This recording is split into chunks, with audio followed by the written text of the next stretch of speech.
नमस्कार दोस्तों। आज हम इस वीडियो में डिस्कस करेंगे लाइब्रेरियन परीक्षाओं में पूछे गए महत्वपूर्ण प्रश्नोत्तर।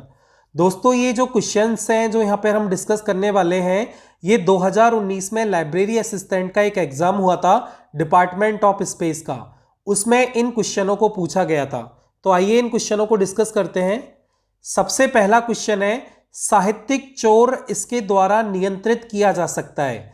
Plagiarism check can be done by using. तो दोस्तों आपको पता है यहां पर चार ऑप्शंस है, कोहा, ट्यूलिप, लिप्सिस। ये तीन नेम आपने सुने हुए हैं। ये तीन नेम आपके लाइब्रेरी सॉफ्टवेयर है, जबकि एक नेम आपने कम सुना होगा, वेरी गाइड। तो दोस्तों ये वेरी गाइड है, वो क्या है, एक प्लेगरिज्म चेकर है। आप बोल सकते हैं वेरी गाइड एक प्लैग चेक सॉफ्टवेयर है, प्लैग को चेक करने के लिए। प्लैग क्या होता है दोस्तों, आप अपने नाम से कोई आर्टिकल छापना चाहते हैं, कोई बुक छापना चाहते हैं, तो आप किसी दूसरी बुक से, किसी दूसरे शोध पत्रिका से, इंटरनेट से कोई भी मैटर को एज इट इज नहीं ले सकते, उसे कॉपी नहीं कर सकते हो, नहीं तो आपके डॉक्यूमेंट में प्लेग आ जाएगा और कॉपीराइट का आपके ऊपर केस हो सकता है। तो कोई भी डॉक्यूमेंट तैयार करते हैं हम, तो उसका प्लेग चेक किया जाता है कि इसमें कितना मैटर कॉपीड है, कितना नहीं है। तो आपने अगर कुछ एज इट इज कॉपी किया है तो ये सॉफ्टवेयर आपको बता देता है। तो प्लेग चेक के लिए ये बेसिकली एक सॉफ्टवेयर है, वेरी गाइड। और आपको पता है ये जो सॉफ्टवेयर है इनको वेबसाइट के माध्यम से हम यूज करते हैं। इसके अलावा हमारी इंडिया में दो सॉफ्टवेयर और है जिनको बहुत ज़्यादा यूज किया जाता है हमारे कॉलेजेस की लाइब्रेरीज में, और जितने भी शोध कार्य होते हैं वहाँ पर उनको यूज किया जाता है। तो उनके भी मैं आपको नेम बता देता हूँ। एक तो है टर्निटिन, टर्निटिन, और एक है अर्कुंड। तो दोस्तों ये तीन नाम आपको याद रखने हैं, इनको बहुत यूज किया जाता है प्लेग चेक के लिए। पहला तो है वेरी गाइड, दूसरा है टर्निटिन और तीसरा है अर्कुंड। तो दोस्तों ये तीनों सॉफ्टवेयर प्लेग चेक के लिए है। अगर एक डॉक्यूमेंट में हमने कुछ मैटर कॉपी किया है तो ये बता देगा कि आपने कितने % मैटर कॉपी किया है। अगला क्वेश्चन है, भारत में अनुसंधान में प्रगति इसके द्वारा प्राप्त किया जाता है। In India research in progress can be obtained by. तो दोस्तों आपको पता है इसमें वापस आपके चार ऑप्शन है। शोध सिंधु, शोध सिंधु आपने पहले भी सुना हुआ है। शोध सिंधु क्या है, तो दोस्तों आपको पता है शोध सिंधु है वो उच्च शिक्षा इलेक्ट्रॉनिक संसाधनों के कंसोर्टियम के लिए है, consortium for higher education e resources. तो दोस्तों आपको पता है उच्च शिक्षा जो हमारा कॉलेज एजुकेशन है, हायर एजुकेशन है, उसके लिए यहां पर हमें ई रिसोर्सेज इलेक्ट्रॉनिक संसाधन उपलब्ध होते हैं शोध सिंधु पे। दोस्तों मैंने पहले जो वीडियो बनाए उनमें मैंने शोध सिंधु को बहुत अच्छी तरह से बताया है। आपको पता है ये इनफिल्मनेट का एक प्रोग्राम है, तो आप इनफिल्मनेट के वीडियो में जाके इसकी संपूर्ण जानकारी ले सकते हैं। ठीक है दोस्तों, तो शोध सिंधु, ई शोध सिंधु एक ही बात है। एक है यहां पर विद्यानिधि और एक है शोध गंगोत्री। तो दोस्तों आपको पता है शोध गंगोत्री क्या होता है, शोध गंगोत्री हमारा सिनॉप्सिस का भंडार है, ई सिनॉप्सिस का भंडार है। और आप कह सकते हैं ये एक इंडियन जो रिसर्च हो रहे हैं, हमारे जो इंडियन रिसर्च हो रहे हैं, इंडियन रिसर्च इन प्रोग्रेस की एक रेपोसिटरी है। तो दोस्तों ये जो शोध गंगोत्री है वो एक नेशनल लेवल की रेपोसिटरी है। नेशनल लेवल की रेपोसिटरी किसकी है, सिनॉप्सिस की। ये ई सिनॉप्सिस का भंडार है, ये रिसर्च इन प्रोग्रेस की एक रेपोसिटरी है। तो यहां पर ऑप्शन होगा शोध गंगोत्री। अगला क्वेश्चन है, ई पत्रिकाओं में से लेखों को इसके द्वारा पहचाना जाता है। तो दोस्तों आपको पता होना चाहिए कि जो हमारी ई पत्रिका होती है, जो ई जर्नल होता है, जो हमारी शोध पत्रिका है, उसमें क्या होता है, जो भी आर्टिकल हम पब्लिश करते हैं, जो भी हम मैटर लिखते हैं, जो हम पेपर उसमें लिखते हैं, अपना अपना शोध कार्य उसमें छापते हैं, तो उस शोध कार्य को हम कैसे पहचानेंगे। तो उसके लिए एक अंक होता है, उस अंक को हम बोलते हैं DOI, एक अंकीय उद्देश्य पहचान करता होता है, डिजिटल ऑब्जेक्ट आइडेंटिफायर। तो DOI के माध्यम से जो भी ई रिसोर्स हमने लिखे हैं, अर्थात ई रिसोर्स, आप एक अकेला ई रिसोर्स कोई जरूरी नहीं है आपने ही लिखा हो, उसके अंदर बहुत सारे लोगों का कंट्रीब्यूशन हो। मतलब एक शोध पत्रिका होती है, उसमें अनेकों शोधकर्ताओं का आर्टिकल होता है। तो बेसिकली जो भी ई रिसोर्स के लेख हैं उनको हमें यूनिकली आइडेंटिफाई करना होता है। जैसे आपको यूनिकली आइडेंटिफाई करना है तो उसके लिए आपका क्या है, आधार कार्ड नंबर है। उसी तरह से कोई भी हमारा इलेक्ट्रॉनिक संसाधन है, उसमें हमने कोई लेख लिखा है तो उसे हम यूनिकली आइडेंटिफाई कर सकते हैं, जिससे हम उस डॉक्यूमेंट को आसानी से इंटरनेट पर ढूंढ सकते हैं। तो बेसिकली ई रिसोर्सेज के अंदर कोई भी आर्टिकल आपने पब्लिश किया है तो उनके लिए हम एक यूनिक आइडेंटिफायर प्रोवाइड कराते हैं, उसे बोलते हैं डीओआई। और स्पेशली जो हमारे ई जनरल होते हैं, जो हमारी शोध पत्रिकाएं होती हैं, उसमें प्रत्येक लेख का एक यूनिक डीओआई होता है, डिजिटल ऑब्जेक्ट आइडेंटिफायर, जिसके माध्यम से उस लेख को आसानी से ढूंढा जा सकता है, पहचाना जा सकता है। अगला क्वेश्चन है डीओएजी इज अ, डीओएजी क्या है? तो दोस्तों ये भी आपको पता होना चाहिए कि डीओएजी क्या है। तो डीओएजी क्या है? डीओएजी की फुल फॉर्म होती है directory of open access journals. Directory of open access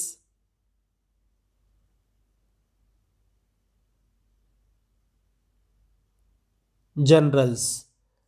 directory of open access journals.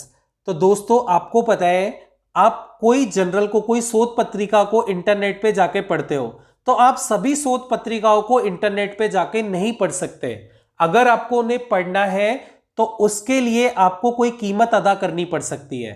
लेकिन कुछ जर्नल्स ऐसे होते हैं जो ओपन एक्सेस होते हैं, मतलब उन्हें पढ़ने के लिए आपको कोई कीमत अदा नहीं करनी होती है। तो बेसिकली ये डीओएजी है। इस क्वेश्चन में पूछा है डीओएजी क्या है, तो ये तो आपको इसकी फुल फॉर्म से ही पता चल गया कि यह एक डायरेक्टरी है। ये क्या है? एक डायरेक्टरी है ओपन एक्सेस जर्नल की, अर्थात यह ओपन एक्सेस जर्नल की एक निर्देशिका है, एक डायरेक्टरी है जिसमें जितने भी ओपन एक्सेस जर्नल्स होते हैं उनकी एक क्या होती है? सूची। तो आपको पता चल गया डीओएजी एक ओपन एक्सेस जर्नल की सूची है।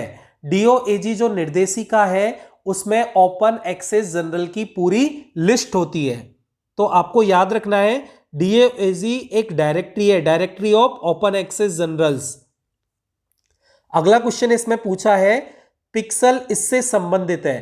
तो दोस्तों आपको पता है पिक्सल क्या होता है? आपको पता है पिक्सल बेसिकली आउटपुट का देखा जाता है। पिक्सल, अगर हम बात करें मॉनिटर की, प्रिंटर की, तो जो हमारा मॉनिटर है, जो स्क्रीन पे हमें जितनी क्वालिटी का रिजोल्यूशन दिखेगा, जितनी गुणवत्ता हमें दिखेगी, उसे हम पिक्सल बोलेंगे। तो बेसिकली आपको पता है पिक्सल किससे संबंधित है? मेमोरी से संबंधित नहीं है, क्षमता से संबंधित नहीं है, प्रारूप से संबंधित नहीं है, लेकिन पिक्सल जो हमारा संबंधित है वो रिजोल्यूशन से संबंधित है। आपको पता है यूट्यूब में भी आपका रिजोल्यूशन होता है। अगर आप कोई वीडियो वॉच कर रहे हैं, आपको लग रहा है यार ये सही क्वालिटी का नहीं दिख रहा, तो आप उस पर जाएंगे, उसकी सेटिंग में जाएंगे और वीडियो क्वालिटी, या फिर 3 डॉट आते हैं, वहां पे क्वालिटी का ऑप्शन आता है और उसमें आता है 144p, 240p, आता है 360p। तो वहां का p का मतलब होता है पिक्सल, कि आप कितना रेजोल्यूशन करना चाहते हो। दोस्तों आपको पता है ये रेजोल्यूशन उसी तरह से प्रिंटर का होता है कि जो हमारा प्रिंट आउट निकल रहा है उसकी गुणवत्ता क्या है, क्या वो हमें साफ दिखाई दे रहा है? साफ दिखाई दे रहा है तो हम बोलेंगे उसका रेजोल्यूशन हाई है। तो रेजोल्यूशन यानी जो हमें आउटपुट दिखाई दे रहा है उसकी गुणवत्ता। और जो ये रेजोल्यूशन होता है इसको किस में मापा जाता है? डीपीआई में, डॉट्स पर इंच में मापा जाता है रेजोल्यूशन को। तो बेसिकली हमें याद रखना है कि पिक्सल का मतलब होता है पिक्चर एलिमेंट। कोई भी हमें स्क्रीन पे कुछ भी दिखाई दे रहा है, कुछ भी हम छाप रहे हैं, प्रिंट कर रहे हैं, उसका एक छोटा सा एलिमेंट होता है पिक्सल। और पिक्सल, जितने ज्यादा पिक्सल होंगे एक स्क्रीन में, उसकी स्क्रीन की गुणवत्ता उतनी ज्यादा होगी, अर्थात उसका रेजोल्यूशन उतना ही हाई होगा। अगला क्वेश्चन देखते हैं, निम्नलिखित में से कौन सा खुला इलेक्ट्रॉनिक संसाधन प्रबंधन प्रणाली है? Which of the following is open source electronic resource management system? तो आपको पता है इलेक्ट्रॉनिक रिसोर्सेज को मेंटेन करने के लिए कौन सा एक ओपन सोर्स सिस्टम है? तो आपने ये नाम सुने, कोहा, डी स्पेस, ड्रूपल। आपको पता है ये तो लाइब्रेरी सॉफ्टवेयर है, ठीक है। तो ये तीनों तो लाइब्रेरी सॉफ्टवेयर है, लेकिन अगर आपको इलेक्ट्रॉनिक रिसोर्सेज को मैनेज करना है तो उनके लिए एक सॉफ्टवेयर आता है, दैट इज कोरल। तो ये कोहा, डी स्पेस, ड्रूपल ये तो हमारे लाइब्रेरी सॉफ्टवेयर है, और इलेक्ट्रॉनिक संसाधनों को, ई रिसोर्सेज को मैनेज करने के लिए जो एक ओपन सोर्स सॉफ्टवेयर है, एक ओपन सोर्स सिस्टम है, वो है हमारा कोरल। तो यहां पर आंसर होगा कोरल। तो दोस्तों इस प्रकार के क्वेश्चन एग्जाम्स में आते हैं, तो आपका भी अगर पेपर अच्छे लेवल का आया तो इस प्रकार के क्वेश्चन आ सकते हैं। तो आपको याद रखना है ई रिसोर्सेज को मैनेज करने के लिए कौन से ओपन सोर्स सॉफ्टवेयर का प्रयोग किया जाता है? तो इसका आंसर है कोरल। अगला क्वेश्चन है, कोहा ILMS, कोहा इंटीग्रेटेड लाइब्रेरी मैनेजमेंट सिस्टम, इस भाषा का उपयोग करके लिखा जाता है। तो दोस्तों आपको पता है जो कोहा सॉफ्टवेयर है, कोहा लाइब्रेरी सॉफ्टवेयर है, वो कौन सी प्रोग्रामिंग भाषा में विकसित है? पर्ल। पर्ल की फुल फॉर्म क्या होती है? Practical extraction reporting language. कोहा सॉफ्टवेयर है उसे पर्ल प्रोग्रामिंग भाषा में विकसित किया गया है। तो आपको कोहा की भाषा याद रखनी है यहां पर, पर्ल। अगला क्वेश्चन है, इनमें से कौन सा मेटा खोज इंजन नहीं है, उसे पहचानो। दोस्तों ये जो मेटा शब्द आया है ना, मेटा डेटा से आया है। मेटा डेटा क्या होता है? डाटा अबाउट डाटा, डाटा के बारे में डाटा। तो ऐसे कौन से इंजन है जो एक डेटा के बारे में दूसरा डेटा, फिर उससे रिलेटेड और डेटा को निकालते हैं? तो दोस्तों आपको पता है, आपने नॉर्मल सर्च इंजन पढ़े हैं, तो नॉर्मल सर्च इंजन में आपने गूगल पढ़ा है, याहू पढ़ा है, याहू सर्च, ask.com पढ़ा है, एक बिंग पढ़ा है। तो ये बिंग है ना, ये तो आपका नॉर्मल सर्च इंजन है, ठीक है। और आपके मेटा सर्च इंजन कौन से हैं? आपके मेटा सर्च इंजन है IX क्विक, स्पूटर, डॉग पाइल। तो ये तो आपके कौन से इंजन है? Meta search engine. और आपका कौन सा एक मेटा सर्च इंजन नहीं है? वो है आपका बिंग। तो यहां पर ऑप्शन करेक्ट होगा बिंग। तो बिंग आपका एक नॉर्मल सर्च इंजन है, नॉर्मल इंफॉर्मेशंस को ढूंढने के लिए, सर्च करने के लिए बिंग है। बाकी आपका मेटा सर्च के लिए IX क्विक, स्पूटर, डॉग पाइल, ये आपके मेटा सर्च इंजन है। तो इनके आपको नेम याद रखने हैं। ये हमारी लाइब्रेरी में इन सर्च इंजनों का प्रयोग किया जाता है। जैसे पिछली बार जो लाइब्रेरियन का एग्जाम हुआ था 2016 में, उसमें पूछा गया था कि निम्न में से कौन सा साइंस के लिए एक सर्च इंजन है? तो उसका आंसर था साइरस, SCIRUS, साइरस साइंस का सर्च इंजन था। अगला क्वेश्चन है, सर्वोच्च मात्रा में संग्रहण क्षमता का परिमाण निम्न में से कौन सा है? तो दोस्तों मैं आपको बार बार बताता हूं कि जो हमारी मेमोरी यूनिट्स है, मेमोरी इकाइयां हैं, उनका घटता हुआ क्रम और बढ़ता हुआ क्रम आपको पता होना चाहिए। तो मैंने पहले भी आपको वीडियोस में बताया है कि सबसे पहले बिट आता है, फिर बाइट आता है, बाइट के बाद कौन आता है? किलोबाइट आता है, किलोबाइट के बाद मेगाबाइट आता है, मेगाबाइट के बाद गीगाबाइट आता है, गीगाबाइट के बाद टेराबाइट आता है, टेराबाइट के बाद पेटाबाइट आता है। तो दोस्तों आपको ये नेम है वो याद रखने पड़ेंगे। तो आप यहाँ पे देख सकते हैं कि गीगाबाइट है, टेराबाइट है, मेगाबाइट है, पेटाबाइट है। तो इनमें सबसे बड़ी इकाई कौन सी हो गई? पेटाबाइट। तो दोस्तों पेटाबाइट यहाँ पर ये जो 4 इकाई दी हुई है, इनमें से सबसे बड़ी इकाई है। इसके अलावा और भी इकाई होती है, एक्साबाइट होता है, जेटाबाइट होता है, योटाबाइट होता है। तो वो इकाइयां इनसे पेटाबाइट से भी बड़ी है, लेकिन इन 4 इकाइयों में सबसे बड़ी इकाई कौन सी है? पेटाबाइट। तो दोस्तों इस प्रकार के क्वेश्चन बार बार पूछे जाते हैं एग्जाम्स में, तो आपको इन क्वेश्चंस के लिए प्रिपेयर रहना है। अगला क्वेश्चन है पीआई। यह ई पुस्तक पढ़ने का एक उपकरण है और इसको किसके द्वारा बनाया गया? तो दोस्तों आपको पता है, एक मैंने आपको ई पुस्तक को पढ़ने के लिए एक पहले भी एक टूल बताया था, एक डिवाइस बताया था, एक उपकरण बताया था, डेट इज किंडल। और ये किंडल कौन सी कंपनी का था? अमेजोन का था। उसी तरह से पीआई ई पुस्तक को पढ़ने का एक उपकरण है। इसे किसके द्वारा विकसित किया गया है? इसे इन्फीबीम कंपनी के द्वारा विकसित किया गया है। तो दोस्तों आपको एक उपकरण और पता चल गया, इन्फीबीम। इन्फीबीम कंपनी के द्वारा विकसित ई बुक को पढ़ने के लिए एक उपकरण है पीआई। आपको पता है एप्पल के द्वारा भी है आई बुक, तो उसी तरह से यहां पर पीआई क्या है? पीआई इन्फीबीम द्वारा विकसित ई पुस्तक को पढ़ने का एक उपकरण है। और अमेज़न के द्वारा विकसित उपकरण कौन सा है? किंडल। तो आपको ये क्वेश्चन बहुत अच्छी तरह से याद रखने हैं दोस्तों। अगला है राष्ट्रीय ज्ञान नेटवर्क, इसके द्वारा कार्यान्वित होती है। तो दोस्तों आपको पता है एक नेशनल नॉलेज नेटवर्क जो NKN नाम से फेमस है, NKN नेशनल नॉलेज नेटवर्क।